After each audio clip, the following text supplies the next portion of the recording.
الله وبركاته. وعليكم السلام ورحمة الله وبركاته. الحمد لله رب العالمين، والصلاة والسلام على رسول الله صلى الله عليه وسلم. أما بعد، فقد قال الله تعالى في القرآن العظيم والفرقان المجيد: فأعوذ بالله من الشيطان الرجيم، بسم الله الرحمن الرحيم. قل لا أسألكم عليه أجرا إلا المودة في القربى. قال نبينا صلى الله عليه وسلم: من لم يعرف حق عترتي فهو لإحدى ثلاث: إما منافق، وإما ولد زانية، وإما حملته أمه غيرته. صدق الله العلي العظيم وصدق رسوله النبي الكريم، ونحن على ذلك من الشاهدين. رضينا بالله ربا وبالإسلام دينا وبسيدنا مولانا محمد المصطفى صلى الله عليه وسلم نبيا ورسولا، وبشيخنا محي الدين عبد القادر الجيلاني قدس الله سره العزيز شيخا ومرشدا. اللهم هذا البيان لتأثير بحق سيدنا محمد صلى الله عليه وسلم. அன்பிற்குரிய அல்லாஹ்வுடைய நல்லடியார்களே, சிறப்பிற்குரிய மஜ்லிஸான இறை நேசர்களின் தலைவர் குத்புல் அக்தாப் கௌசுல் ஆலம் முஹியுத்தீன் அப்துல் காதிர் ஜீலானி ரலியல்லாஹு அன்ஹு அன்னவர்களினுடைய அற்புதமான இந்த நினைவு மஜ்லிஸில் நாம் எல்லாம் ஒன்று கூடியிருக்கிறோம். இந்த ரபியுல் ஆகிர் மாதத்தில் கௌசுல் ஆலம் முஹியுத்தீன் அப்துல் காதிர் ஜீலானி ரலியல்லாஹு அன்ஹு அவர்களை நினைவு கூறும் முகமாக ஆங்காங்கே அவர்களுடைய பெயர்களில் கந்திரி விழாக்கள் நடைபெறுவதை நாம் பார்க்கலாம். குத்புல் அக்தாப் கௌஸ் நாயகம் ரலியல்லாஹு அன்ஹு அவர்கள் இந்த ஒரு மாதத்திற்கு மட்டும் நினைத்து பார்க்கப்பட வேண்டிய அவுலியா அல்ல. அப்துல் காதிர் ஜீலானி ரலியல்லாஹு அன்ஹு இந்த ரபியுல் ஆகிர் மாசம் மட்டும் நினைத்து பார்க்க வேண்டிய ஒரு மகான் என்று அல்ல. மூச்சு இருக்கும் வரை குத்பு நாயகத்தினுடைய பெயரை உச்சரித்துக் கொண்டே இருக்க வேண்டும்.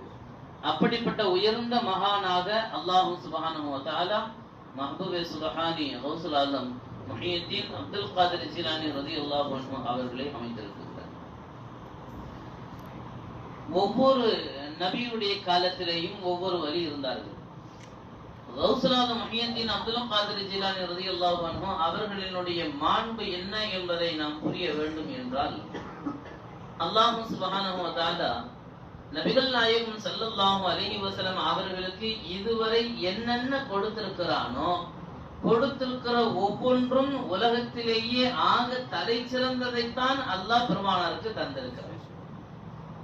எந்த நபிக்கும் கொடுத்திடாத ஒரு பாக்கியத்தை தான் அல்லாஹ் பெருமானாருக்கு தந்திருக்கிறார்.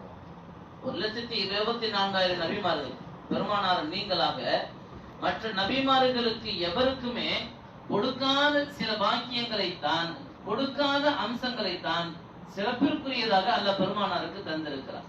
பெருமானார் பிறந்த பூமி மக்கமா நகரம், பெருமானார் வாழ்ந்து கொண்டிருக்கக்கூடிய மதீனா நகரம், இந்த ரெண்டுமே யாருக்கும் கொடுக்கப்படாத ஒரு தனிச்சிறப்பு அல்லாஹ் பெருமானாருக்கு கொடுத்திருக்கிறார். அதுபோல பெருமானாருக்கு வழங்கப்பட்ட அந்த பெற்றோர்கள், இந்த ரெண்டு மக்களும் இந்த உலகத்தில் வேறு யாருக்கும் இல்லாத தனிச்சிறப்பிற்குரியவர்களாக அல்லாஹ் இந்த இரண்டு மக்களை அல்லாஹ் தந்திருக்கிறார். நபிகள் நாயகம் ஸல்லல்லாஹு அலைஹி வஸல்லம் அவர்களுக்கு கொடுக்கப்பட்ட அருள்மறையாம் திருக்குர்ஆன் இருக்கிறது அல்லவா, இந்த குர்ஆனை போல வேறு நபிமார்களுக்கு மற்ற வேதங்கள் கொடுக்கப்பட்டதுதான். ஆனா அந்த நபிமார்களுக்கு கொடுக்கப்பட்ட வேதத்தை போல அல்ல குர்ஆன் என்பது. குர்ஆன் ஆக தலை சிறந்தது. எந்த அளவிற்கு என்றால், இன்று வரை இந்த குர்ஆனுடைய சவாலை யாராலும் அதை வென்றெடுக்க முடியல, இல்லையா? அப்ப அப்பேற்பட்ட குர்ஆனை அல்லாஹ் எப்படி தந்திருக்கிறான்னா, ரசூலுடைய அந்தஸ்துக்கு தக்கவாறு அல்லாஹ் குர்ஆனை தந்திருக்கிறார். ஸல்லல்லாஹு அலைஹி வஸல்லம் உயர்ந்த அந்தஸ்திற்குரியவர்கள், அந்த ரசூலுடைய அந்தஸ்திற்கு தக்கவாறு அல்லாஹ் குர்ஆனை தந்திருக்கிறார். அது போல ஒவ்வொரு நபிக்கும் ஒரு வழி உண்டல்லவா. எனவே பெருமானாருடைய அந்தஸ்துக்கு தக்கவாறு கொடுக்கப்பட்ட வழிதான் கௌசுல் ஆலம் முஹியுத்தீன் அப்துல் காதிர் ஜீலானி ரலியல்லாஹு அன்ஹு. கௌஸ் நாயகத்தினுடைய மர்த்தபாவை நாம விளங்கணுமா இருந்தா, பெருமானார் ஸல்லல்லாஹு அலைஹி வஸல்லம் அவர்கள் எவ்வளவு உயர்ந்த அந்தஸ்தில் இருக்கிறார்களோ அந்த அந்தஸ்துக்கு தக்கவாறு அல்லாஹ் குர்ஆனை கொடுத்தான். அந்த அந்தஸ்துக்கு தக்கவாறு ஒவ்வொரு சிறப்புகளையும் அல்லாஹ் தந்திருக்கிற வகையில அவர்களுக்கு கொடுக்கப்படுகிற வலியையும் இறை நேசரையும் ஆக தலை சிறந்த இறை நேசராக அல்லாஹ் சுப்ஹானஹு வ தஆலா இந்த வலியாக கௌஸ் நாயகத்தை கொடுத்திருக்கிறான். கௌஸ் நாயகத்தை போல ஒரு வலி எந்த நபிக்கும் கிடையாது. கௌஸ் நாயகத்தை போல உள்ள ஒரு இறை நேசர் எந்த நபி காலத்திலேயும் வாழவில்லை என்றால் குதுபுல் அக்தாப் கௌஸ் நாயகத்தினுடைய அந்த மாண்பை நாம் இங்கு எண்ணி பார்க்கிறோம். அற்புதமானவர்களாக அல்லாஹ் கௌஸ் நாயகத்தை உருவாக்கியிருக்கிறார். சாதாரண ஒரு வலிக்கு இருக்கக்கூடிய தரஜா என்ன என்பதை நம்ம விளங்கிக்கிட்டா கௌஸ் நாயகத்தினுடைய அந்தஸ்து என்ன என்பதை நம்ம ஓரளவுக்கு புரியலாம். ஒரு வலிக்கு இருக்கக்கூடிய சிறப்பு என்ன? நபிகள் நாயகம் ஸல்லல்லாஹு அலைஹி வஸல்லம் அன்னவர்களுடைய ஹதீஸ் ஷரீஃப்களில் வருகிறது. பெருமானாருடைய ஹதீஸ்களினுடைய விளக்கங்களில் இப்னு ஹஜர் ஹைத்தமி ரஹிமஹுல்லாஹ் அவர்கள் பதிவு செய்கிறார்கள், இந்த உலகத்தை இயக்கக்கூடிய அவுலியாக்கள் நுஜபாக்கள் என்று 300 நபர்கள் இருப்பார்கள். இந்த நுஜபாக்கள் என்று சொல்லக்கூடிய அந்த வலிமார்களுக்கு மேல் அந்தஸ்து உள்ளவர்கள் நுகபாக்கள். இந்த நுகபாக்கள் என்பவர்கள் 40 வலிமார்கள் இருப்பார்கள். இந்த 40 வலிமார்களுக்கு மேல் அந்தஸ்தில் உள்ளவர்கள் அபுதால்கள். அபுதால்கள் என்பவர்கள் ஒரு ரிவாயத்தின்படி 7 நபர்கள் என்றும், இன்னொரு ரிவாயத்தின்படி 30 நபர்கள் என்றும், இன்னொரு ரிவாயத்தின்படி 14 நபர்கள் என்றும் இப்னு ஹஜர் ஹைத்தமி ரஹிமஹுல்லாஹ் அவர்கள் பதிவு செய்கிறார்கள். இந்த 300 நுஜபாக்களுக்கு மேலாக 40 நுகபாக்கள், 40 நுகபாக்களுக்கு மேலாக 7 அபுதால்கள். இந்த 7 அபுதால்களுக்கு மேலாக தான் கௌசு குத்துபு. எல்லா குத்துபுகளுக்கும் குத்துபாக குத்துபுல் அக்தாப் கௌசுல் ஆலம் முஹியுத்தீன் அப்துல் காதிர் ஜிலானி ரலியல்லாஹு அன்ஹு அவர்களை அல்லாஹ் அமைச்சிருக்கிறார். இந்த வட்டம் இருக்கிறது அல்லவா, குத்துபு, நுகபாக்கள், அபுதாக்கள், நுஜபாக்கள்ங்கிற இந்த வலிமார்களுடைய இந்த படித்தரம் இருக்கிறது அல்லவா, இந்த மக்களை கொண்டு தான் அல்லாஹ் இந்த துனியாவை இயக்குறான். சூரியன் ஒளிவதும் சூரியன் மறைவதும் சந்திரன் இயங்குவதும் நட்சத்திரங்கள் அதனுடைய வேலைகளை செய்வதும் இந்த துனியா முழுவதுமாக இயங்குவது இந்த அவுலியாக்களினுடைய பரக்கத்தின் காரணமாக என்று நபிகள் நாயகம் ஸல்லல்லாஹு அலைஹி வஸல்லம் அவர்கள் கூறுகிறார்கள். இதா அராதல்லாஹு கியாம ஸஆ வேண்டும் என்று அல்லாஹ் தீர்மானிச்சிட்டா, இதா அராதல்லாஹு கியாம ஸஆ உலகத்தை துனியாவை அழிக்கணும் என்று அல்லாஹ் தீர்மானித்து விட்டால் அமாத்தஹும் அஜ்மஈன் மேல சொன்ன இந்த அவுலியாக்கள் எல்லோரும் அல்லாஹ் மரணிக்க வைத்துடுவான். இந்த அவுலியாக்கள் இல்லாத பொழுதுதான் உலகம் அழியும் என்று நமக்கு பெருமானார் ஸல்லல்லாஹு அலைஹி வஸல்லம் அவர்களுடைய ஹதீஸ்களினுடைய விளக்கங்களிலிருந்து சூஃபியாக்கள் கூறுகிறார்கள் என்றால் அவுலியாக்களை கொண்டு தான் இந்த உலகம் இயங்குகிறது என்பதை நாம் புரிந்து கொள்ள வேண்டும். எனவே ஒரு வலியினுடைய அந்தஸ்து ஹஜ்ரத் சுலைமான் அலைஹிஸ்ஸலாத்து வஸ்ஸலாம் அவங்களுடைய காலகட்டத்துல 300 வசீர்கள் இருந்தார்கள், 300 அமைச்சர்கள், எல்லாருமே இறைநேசர்கள் தான். அந்த 300 வசீர்கள்ல 300 அமைச்சர்கள்ல கடைசி அதுனா தரஜாவாக மிக கடைசி தரஜால இருக்கக்கூடிய ஒரு இறைநேசர் தான் ஆசிஃப் இப்னு பர்கியா ரலியல்லாஹு. இவங்க தான் கடைசி தரஜா. சுலைமான் அலைஹிஸ்ஸலாத்துக்கு கொடுக்கப்பட்ட வலிமார்கள்ல கடைசி தரஜால உள்ளவங்க யாரு? ஆசிஃப் இப்னு பர்கியா ரலியல்லாஹு அன்ஹு. சுலைமான் அலைஹிஸ்ஸலாம் அவர்கள் பல்கீஸ் நாட்டினுடைய அந்த ராணியினுடைய சிம்மாசனத்தை என்கிட்ட கொண்டு வரணும்னு கேட்கணும், உங்கள யாருக்கு முடியும்னு கேட்டாங்க. அதாவது அந்த ராணி இஸ்லாத்துக்கு இல்லாம இருக்கிறான், இஸ்லாத்துக்கு வெளியில இருக்கிறான். அந்த பெண்மணிக்கு சுலைமான் அலைஹிஸ்ஸலாம் ஒரு கடிதம் எழுதுறாங்க, நீங்க இஸ்லாத்தை தழுவணும். அந்த பெண்மணி சுலைமான் அலைஹிஸ்ஸலாத்தை நேர்ல பாக்குறதுக்காண்டி வர்றாங்க. வர்ற அந்த பெண்மணி கிட்ட நான் இறை தூதர் என்று சொன்னார், ஏதாவது ஒரு அதிசயத்தை நிகழ்த்தினாதானே அந்த அம்மா இவர்கள் இறை தூதரை நம்புவாங்க. அதனால சுலைமான் அலைஹிஸ்ஸலாம் என்ன செஞ்சாங்கன்னா, அவங்களுடைய சிம்மாசனம், ஒரு ராணி அமரக்கூடிய அந்த சிம்மாசனத்தை அவங்க சேர்றதுக்குள்ள அந்த சிம்மாசனத்தை நம்ம கையில வச்சிருந்தா அந்த பெண்மணி வியந்து போவாங்க. ஏன்னா சுலைமான் அலைஹிஸ்ஸலாம் அவங்க இருக்கிற இடத்துக்கு அந்த பெண்மணி இருக்கிற இடத்துக்கு 2000 மைல்களுக்கு அப்பால உள்ள இருக்கிறாங்க. அவங்க பயணப்பட்டு வந்துகிட்டு இருக்கிறாங்க.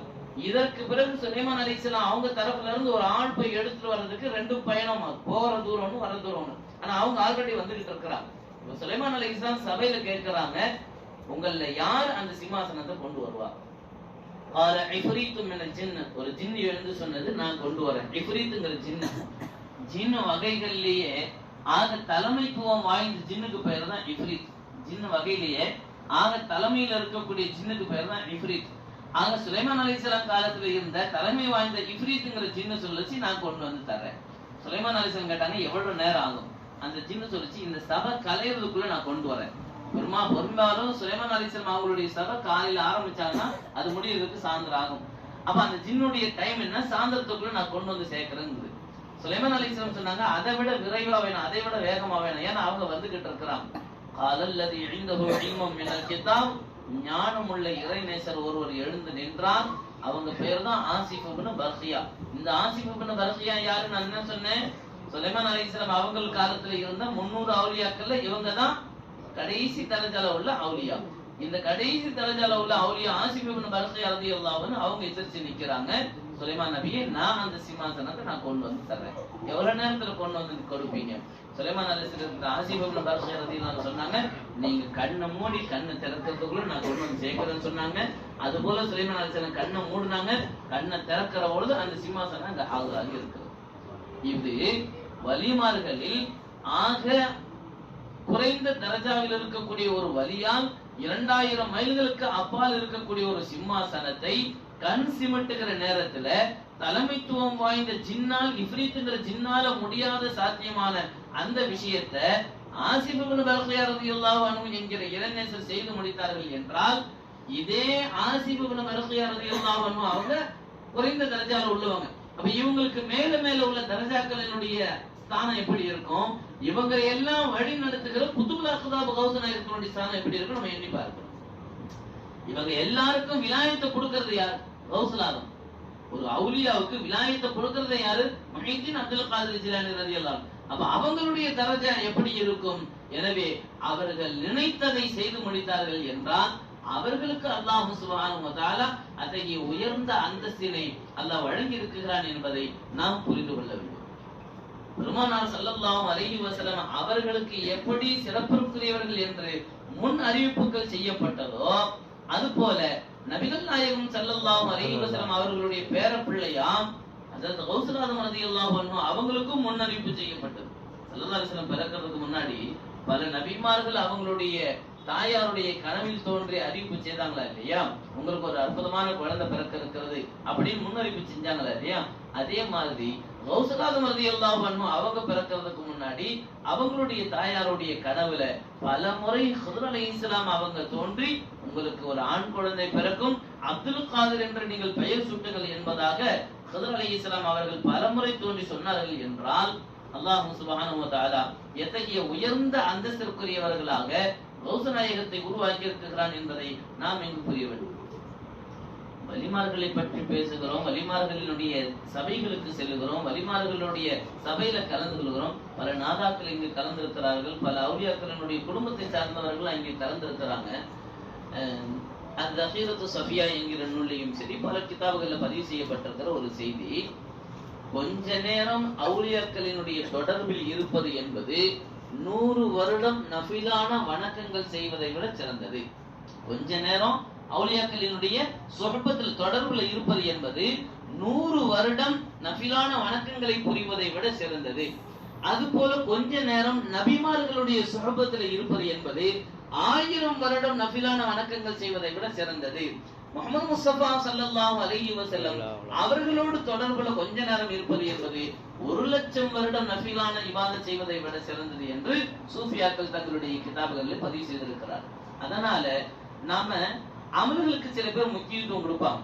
குர்ஆன் வேணும், ஹதீஸ் வேணும், தொழுகை வேண்டும், இதுவே எனக்கு போதும், எந்த அவுலியாவும் எனக்கு தேவையில்லை என்று நினைத்து வாழக்கூடிய மனிதர்கள் உண்டு இல்லையா? குர்ஆன் போதும், ஹதீஸ் போதும், நான் அதை பார்த்தே மார்க்கத்தை தெரிஞ்சுக்கிறேன், எனக்கு எந்த மகானும் தேவையில்லை என்று சொல்லக்கூடிய வாலிபர்களும் பெரியவர்களும் உண்டு. அதாவது ஒன்றை நாம புரிய வேண்டும், குர்ஆனை பார்ப்பவர் சஹாபி அல்ல. குர்ஆனை பார்ப்பவர் சஹாபி ஆயிடுவார். குர்ஆனை ஒருத்தர் பார்க்கிறார், பார்க்கிற ஒரு சஹாபி ஆயிடுவாரா? ஆக மாட்டார்.